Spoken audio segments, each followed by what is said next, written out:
So, tayo po lahat ay na sa testimony time. So, how was your week? Meron po ba something na dapat magpapasalamat? Amen? Amen. So, mabuti po ang Diyos.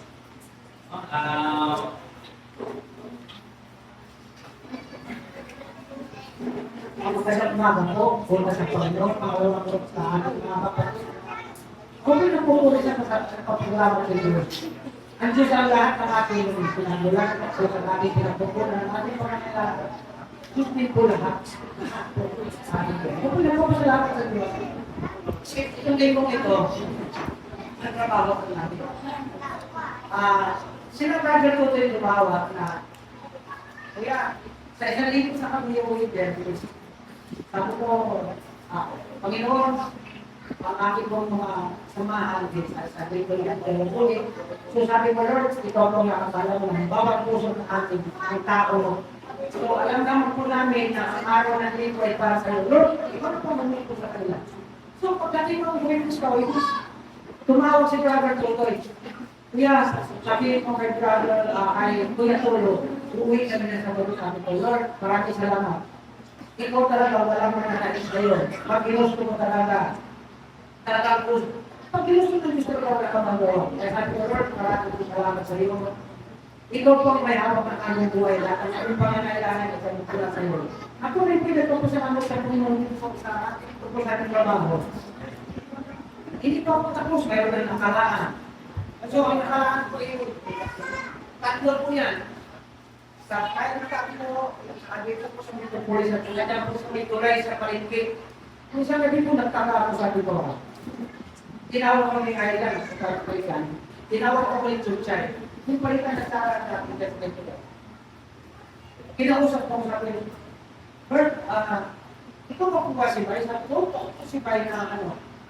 Sabi niya, ano ba ito ng pangalan? Sabi ko, Roberto. Uy, nagkarang pangalan lang siya ng Roberto. Sabi ko, Bisaya ko kasi. Tsaka nakilala pa ako sa pangalan ka dito ako. Sabi niya, kung nga, ikaw po ang sinasabi na ako sa mga arkitekto, dalawa sa arkitekto na nagtanong, ikaw po ang itinuro talaga sa akin. Ay, ikaw ang wala. Sabi ko, marami po salamat ko. Kasi, ano ka raw, hindi ko naman sinasabi ko kung bakit. Pag nasa Diyos na talaga, ito rin po ang magkatay sa iyo. Kaya sabi ko, hindi naman po ako wala pa akong pinag-aralan ko.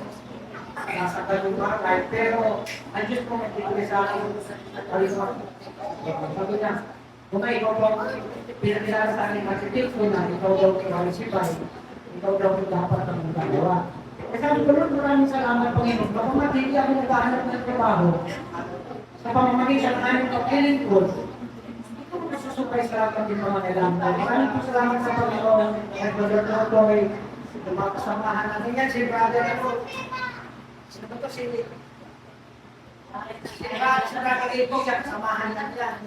Totoy doon. Kaya, hindi ka rin nagdadala nito ito namin mga kasamahan. Kaya sabi ko, Lord, maraming po salamat. Okay, hindi ko naman po kami maging maihayag namin po ang iyong haligas sa aming mga kasama trabaho sa magpapakita ko ng mabuting puso. Kaya maraming po salamat sa Panginoon. Alam mo sa Diyos na po dapat. Kahit makasalamat. Kaya maraming po kayo ibang po kasalamatan mo din sa ating atubig na gawa ko Acts 4:12. Walang ibang pangalan pinipili ng Diyos ang malusugat po natin talaga.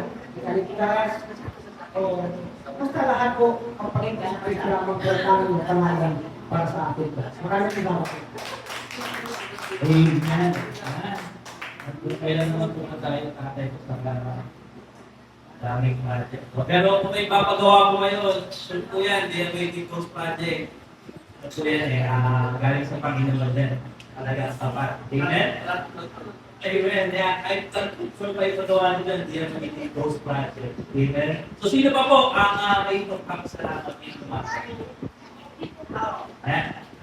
Kulang no? Sino po?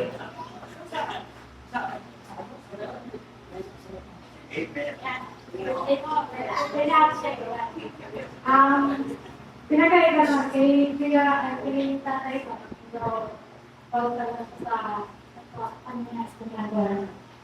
Sa akin naman, pinakasin ako ng kontraktor ko, kaya medyo na-stress talaga ako. Nakapagawa namin bahay, tapos tindahan. Malis pa, ang dami ko nila nakakala ko ba, nasa kontrata ako, is wala na akong naisipin. Dahil estado, kaya tumuli pa ako na. Pero thankful ka ako sa kayo kasi nag-offer ka na magkaroon kami ng building cabinet na hindi siya binabayaran.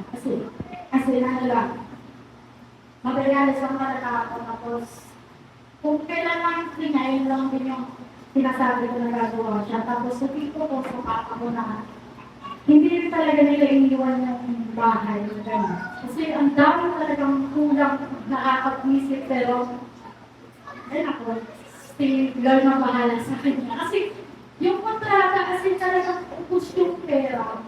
Walang, ang dami hindi natapos. Hindi naman yung basta-basta yung pera niya, pero thankful pa rin ako kasi may mga tao na handang tumulong. Yun lang man. Maraming salamat.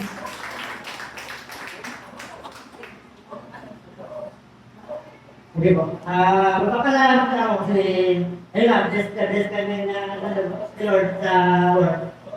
Kasi, ayun nga, hindi pa nakatapos, ang dami namin nakalina.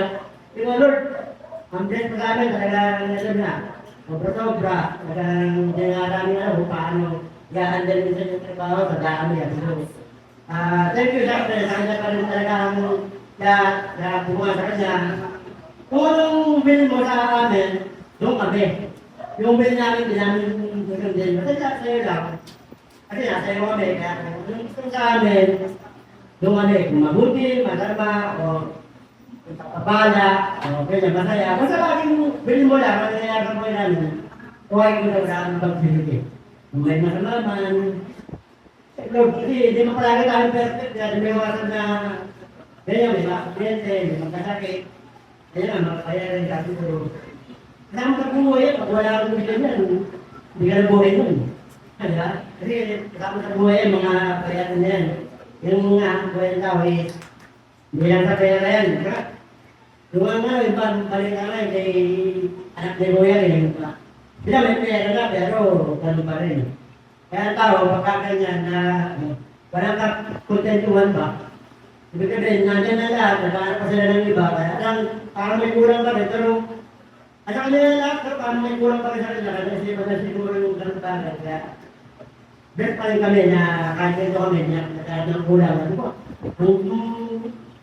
kung depere ko lang galing ano, huwag lang mawala na naman yung bigasan namin, okay na ako nun eh, ngayon, sobra talaga, sabi ko lang, thank you, kasi ang best pa namin, ganyan talaga, lahat ng yun, dahil sa kanya, lahat ng yun ay para kanya sa paglaban ko, kaya sa ginagawa namin sa aming buhay araw-araw. Maraming salamat po. Ano po?